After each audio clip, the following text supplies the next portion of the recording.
अस्सलाम वालेकुम। तो ये हमारा दूसरा लेक्चर है इस यूनिट का। इलेक्ट्रिसिटी जो है हमारा यूनिट जो हमने कल स्टार्ट किया, तो इसका लेक्चर नंबर 2 है। अगर आपने लेक्चर नंबर 1 अभी नहीं देखा तो आप पहले वो देखिए, तभी आपको ये लेक्चर समझ आएगा। तो पहले लेक्चर में हमने क्या पढ़ा? हमने पढ़ा इलेक्ट्रिसिटी के बारे में, और हम बोलेंगे करंट। इलेक्ट्रिसिटी, इसकी डेफिनेशन क्या है या इसकी मीनिंग क्या है, इसमें हम क्या पढ़ते हैं, कौन सी चीज़ हम इसमें पढ़ते हैं।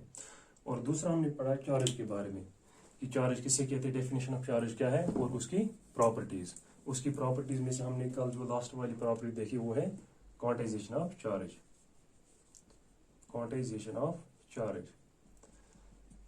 और इसमें पढ़ा हमने एसआई यूनिट ऑफ चार्ज क्या है, वो क्या है, coulomb. SI unit of charge is coulomb. तो अब जो अगली प्रॉपर्टी है इसकी चार्ज की, वो है कंजर्वेशन ऑफ चार्ज। जो एक और प्रॉपर्टी है कंजर्वेशन ऑफ चार्ज। तो अब हम यही पढ़ेंगे कि इसका मतलब है क्या।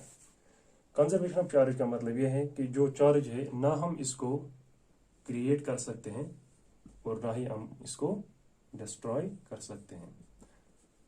यानी कि charge can neither be created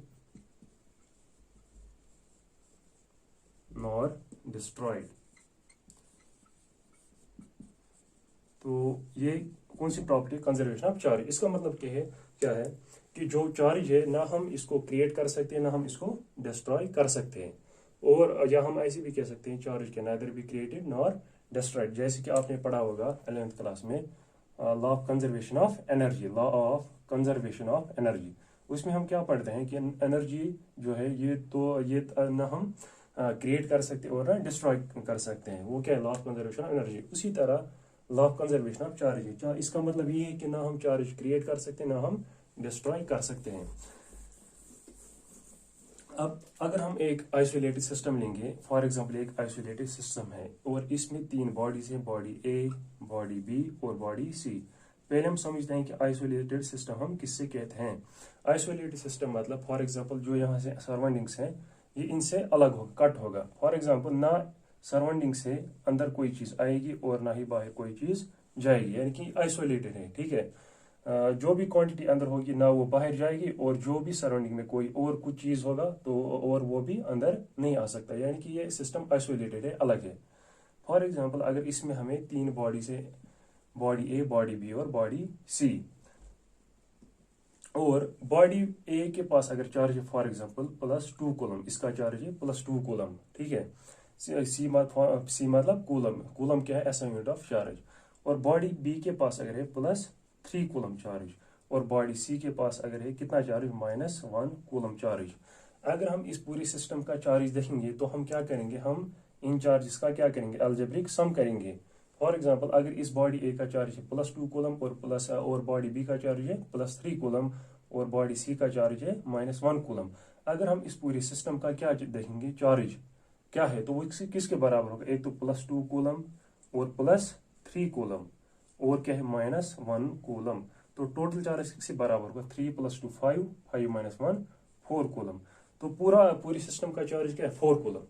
for example अगर मैं अब क्या करूं, मैं कुछ डिस्ट्रीब्यूशन यहाँ पे करूं, फॉर एग्जाम्पल मैं कुछ रीअरेंजमेंट करूंगा और उसकी वजह से क्या होगा, इन बॉडीज का चार्ज जो है वो चेंज होगा। फॉर एग्जांपल मैंने यहाँ से यहाँ तक इलेक्ट्रॉन ट्रांसफर किए और यहाँ से यहाँ तक इलेक्ट्रॉन ट्रांसफर किए, इससे बॉडी ए टू बी और बी टू सी और सी टू ए हमने ट्रांसफर किया इलेक्ट्रॉन्स। या मैं ऐसे भी कह सकता हूँ बी टू ए करेंगे ट्रांसफर और सी टू बी और सी टू ए।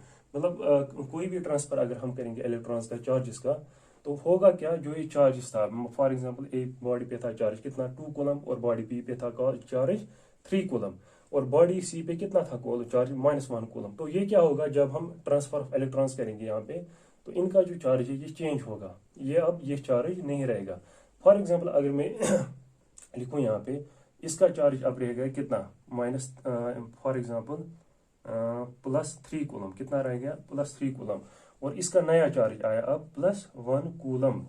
तो क्या आप कह सकते हैं कि इस जो बॉडी सी है इस पे कितना कूलम चार्ज होगा, इसका चार्ज कितने कूलम होगा। अगर इस पे नया चार्ज आया 3 कूलम और इस पे आया कितना 1 कूलम, या फॉर एग्जाम्पल मैं ऐसे कह सकता हूँ, फॉर एग्जाम्पल इस पे आया 2 कूलम चार्ज, जो न्यू चार्ज इस पे आया वो आया 2 कूलम और इस पे आया 1 कूलम। तो टोटल चार्ज ऑफ सिस्टम कितना था पहले 4 कूलम। हम क्या करेंगे, अगर हमें निकालना होगा बॉडी सी पे अब कितना चार्ज रहेगा, तो हम क्या करेंगे, जो ये नया चार्ज है ये भी किसके बराबर होना चाहिए, ये भी होना चाहिए 4 कूलम के बराबर। फॉर एग्जाम्पल अगर इस पे नया चार्ज है 2 कूलम और इस पे नया चार्ज है 1 कूलम, वो कितना हो गया 2 कूलम प्लस 1 कूलम, वो कितना हो गया 2 प्लस 1 3 कूलम। तो अब इस पे कितना चार्ज होना चाहिए, इस पे चार्ज होना चाहिए 1 कूलम। ठीक है, तो टोटल चार्ज क्या रहा है यहाँ पे, टोटल चार्ज रहा है यहाँ पे कंजर्व्ड, यानी कि जो पहले चार्ज था वो था कितना 4 कूलम, और जब हमने यहाँ पे रीअरेंजमेंट ऑफ इलेक्ट्रॉन्स किया यानी कि ट्रांसफर ऑफ इलेक्ट्रॉन्स किया, तो यहाँ पे फिर क्या आया चार्ज, फिर से 4 कूलम भी आया। तो अगर हम देखेंगे, अगर हमने चार्जेस ट्रांसफर किए ए टू बी, बी टू सी और सी टू ए, हमने किया, इस चार्ज को क्या हो गया, ना तो ये ऐसे डिस्ट्रॉय होगा, ना ही यहाँ नया चार्ज कोई क्रिएट हुआ। तो हुआ कि यहाँ पे खाली रीअरेंजमेंट हुआ। ठीक है, इनके ट्रांसफर ऑफ इलेक्ट्रॉन्स हुआ, ट्रांसफर ऑफ चार्ज हुआ, लेकिन क्रिएट कोई चार्ज नहीं हुआ और ना ही कोई चार्ज डिस्ट्रॉय हुआ। जैसे कि हम कहते हैं law of conservation of energy में, जो एनर्जी है ना तो हम ये क्रिएट कर सकते हैं ना हम डिस्ट्रॉय कर सकते हैं, बल्कि हम क्या कर सकते हैं, ट्रांसफर ऑफ एनर्जी कर सकते हैं from one form to another. इसी तरह यहाँ भी क्या होगा, चार्ज तो ट्रांसफर होगा लेकिन डिस्ट्रॉय या क्रिएट नहीं होगा। तो इसी को हम बोलेंगे charge conservation of charge, law of conservation of charge. तो ये लॉ यही बताता है कि ये प्रॉपर्टी यही बताती है कि चार्ज ना हम क्रिएट कर सकते हैं और ना ही हम डिस्ट्रॉय कर सकते हैं, बल्कि हम क्या कर सकते हैं, चार्ज को ट्रांसफर कर सकते हैं एक बॉडी से दूसरी बॉडी में। और एक और प्रॉपर्टी है, वो प्रॉपर्टी है like charges repel and unlike charges attract. इसका मतलब है, फॉर एग्जांपल अगर हम देखेंगे प्लस और प्लस ये क्या है, ये है लाइक चार्जेस, और ऐसे माइनस एंड माइनस ये भी क्या है like charges, plus and plus ये लाइक चार्ज है, माइनस और माइनस ये लाइक चार्ज, यानी कि यहाँ पे भी पॉजिटिव चार्ज है, यहाँ पे पॉजिटिव चार्ज है, यहाँ भी नेगेटिव है, यहाँ भी नेगेटिव है। और माइनस और प्लस क्या है, ये है, और हम कह सकते हैं और प्लस और माइनस ये क्या है, ये है अनलाइक चार्ज। होता क्या है, फॉर एग्जाम्पल अगर बॉडी ए है और ये है बॉडी बी, इसका चार्ज पॉजिटिव है प्लस इसका चार्ज भी पॉजिटिव है, तो ये इन दोनों बॉडी का चार्ज क्या है, पॉजिटिव और पॉजिटिव। ये हम ऐसे भी कह सकते हैं, अगर ये बॉडी ए है और ये बॉडी बी है, इस पे चार्ज है नेगेटिव, इस पे चार्ज है नेगेटिव। ठीक है, तो यहाँ पे क्या है, दोनों बॉडीज का चार्ज है लाइक। ठीक है, इसका भी पॉजिटिव, इसका भी पॉजिटिव, इसका भी नेगेटिव और इसका भी नेगेटिव। तो यहाँ क्या होगा, ये एक दूसरे को रिपेल करेंगे। क्या करेंगे, रिपेल मतलब ये एक दूसरे से दूर भागेंगे। ठीक है, यहाँ पे भी ये होगा, ये एक दूसरे को रिपेल करेंगे, एक दूसरे से दूर भागेंगे। अब अगर ये सिचुएशन होगी, फॉर एग्जाम्पल बॉडी ए है, इसका चार्ज है प्लस और दूसरी बॉडी बी है, इसका चार्ज है माइनस, तो यहाँ पे क्या है, ये अनलाइक चार्जेस है। ठीक है, अनलाइक चार्जेस, ये प्लस है ये माइनस है, ये क्या करेंगे, ये रिपेल नहीं करेंगे, ये क्या करेंगे, ये करेंगे अट्रैक्ट एक दूसरे को। ठीक है, बी करेगा ए को अट्रैक्ट और ए करेगा बी को अट्रैक्ट। तो इसी को हम बोलते हैं like charges repel and unlike charges attract. तो एक और बात बताई मैंने पिछले लेक्चर में, जो स्मॉलेस्ट चार्ज है वो कौन सा चार्ज है, स्मॉलेस्ट चार्ज है नेगेटिव, यानी कि इलेक्ट्रॉन। अगर हम देखेंगे ये क्या है, स्मॉलेस्ट एलिमेंट्री पार्टिकल्स कितने हैं, 3 एलिमेंट्री पार्टिकल्स हैं, एलिमेंट्री पार्टिकल, जो कि आपने केमिस्ट्री में पढ़ा होगा 9th क्लास में। 3 एलिमेंट्री पार्टिकल्स, एक तो है प्रोटॉन और दूसरा है इलेक्ट्रॉन और तीसरा है न्यूट्रॉन। ठीक है, अगर हम देखेंगे इनमें से सबसे लाइटेस्ट जो एलिमेंट्री पार्टिकल है वो है इलेक्ट्रॉन, यानी कि इसका मास सबसे कम है। प्रोटॉन और न्यूट्रॉन का अप्रोक्सीमेटली लगभग वो सेम ही इनका मास, प्रोटॉन और mass of proton, for example MP mass of proton is approximately equal to mass of neutron. लेकिन जो मास ऑफ प्रोटॉन है या मास ऑफ न्यूट्रॉन वो है greater then mass of electron. तो सबसे लाइटेस्ट एलिमेंट्री पार्टिकल कौन है इन तीनों में से, वो है इलेक्ट्रॉन। तो तो अगर हम देखेंगे न्यूट्रॉन तो इसका कोई चार्ज होता नहीं है, तो चार्ज किन किन दोनों पार्टिकल्स का होता है, प्रोटॉन और इलेक्ट्रॉन का। प्रोटॉन का पॉजिटिव चार्ज लेते हैं हम, इलेक्ट्रॉन का नेगेटिव चार्ज हम लेते हैं, ठीक है। तो जो मास है इसका, मास ऑफ इलेक्ट्रॉन वो किसके बराबर होता है, वो होता है बराबर 9.1 इंटू 10⁻⁻⁻, 9.1 इंटू 10⁻⁻31 kg। ये किसका मास है, mass of electron. Mass of electron is equal to 9.1 into 10⁻³ kg। kg क्या है, मास का ऐसा यूनिट। तो यहाँ पे हम ग्राम नहीं लेंगे, ना ही कोई यूनिट लेंगे मास का, यहाँ पे हम यूनिट लेंगे किलोग्राम। तो इसी तरह मास ऑफ प्रोटॉन जो है वो किसके बराबर है, वो बराबर है 1.67 इंटू 10⁻⁻27 kg। 1.67 into 10⁻⁻27 kg। तो ये क्या है, ये है मास ऑफ प्रोटॉन। तो अगर हम देखेंगे, सॉरी ये -31 10⁻⁻31 और ये है 10⁻⁻27।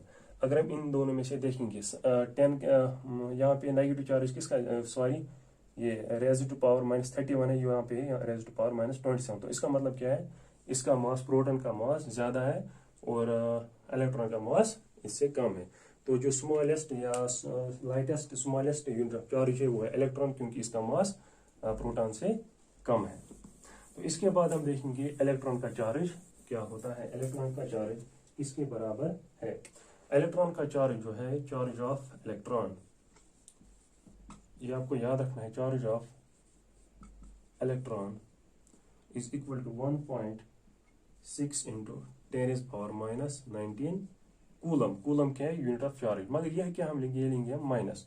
माइनस क्या रिप्रेजेंट करता है, माइनस करता है रिप्रेजेंट चार्ज ऑफ इलेक्ट्रॉन। और अगर हम देखेंगे charge of proton, charge of proton किसके बराबर होता है, चार्ज ऑफ प्रोटॉन भी इसी के बराबर होता है 1.6 इंटू 10⁻⁻19 कूलम। बट डिफरेंस क्या, यहाँ पे हम लेंगे माइनस, यहाँ पे लेंगे हम प्लस। ये आपको इसका वैल्यू आपको याद रखना है फॉर न्यूमेरिकल्स, ये आपको याद रखना है। Charge of electron is -1.6 into 10⁻⁻19 coulomb, और चार्ज का ये है, सॉरी प्रोटॉन का चार्ज है +1.6 इंटू 10⁻⁻19। अब आप सोचते होंगे कि नेगेटिव चार्ज का हम साइन माइनस क्यों लेते हैं और पॉजिटिव चार्ज का हम साइन पॉजिटिव क्यों लेते हैं। फॉर एग्जाम्पल हम लेते हैं पॉजिटिव, जो पॉजिटिव चार्ज होगा, या प्रोटॉन का चार्ज हम लेते हैं पॉजिटिव, ठीक है। और इलेक्ट्रॉन या नेगेटिव चार्ज हम किससे रिप्रेजेंट करते हैं, ये करते हैं माइनस से। इसका मतलब क्या है, ये डोमिनेंट है, नहीं। इसका मतलब ये नहीं है कि प्रोटॉन डोमिनेंट है किससे, इलेक्ट्रॉन से, या पॉजिटिव चार्ज डोमिनेंट है किससे, नेगेटिव। ये खाली एक रिप्रेजेंटेशन है, ये है खाली एक रिप्रेजेंटेशन है, प्लस और माइनस का रिप्रेजेंटेशन है। ये रिप्रेजेंटेशन किसने दी, ये एक साइंटिस्ट था बेंजामिन फ्रैंकलिन, एक साइंटिस्ट था, उसी ने ये रिप्रेजेंटेशन दी। यानी कि उसने पॉजिटिव का वैल्यू रखा प्लस और नेगेटिव का वैल्यू रखा, फॉर एग्जांपल सॉरी ये नोटेशन रखी माइनस, पॉजिटिव चार्ज की नोटेशन रखी प्लस और नेगेटिव चार्ज की ये रखी माइनस नोटेशन। बाकी ये इसने दिया बेंजामिन फ्रैंकलिन, साइंटिस्ट था, उसी ने ये दिया। बाकी इसमें उतना फर्क नहीं है। ये इसका मतलब नहीं है पॉजिटिव वैल्यू का, पॉजिटिव चार्ज का साइन हम पॉजिटिव लेंगे तो वो शायद डोमिनेंट होगा, ना, ऐसी बात नहीं है। तो ये थी प्रॉपर्टीज ऑफ चार्ज।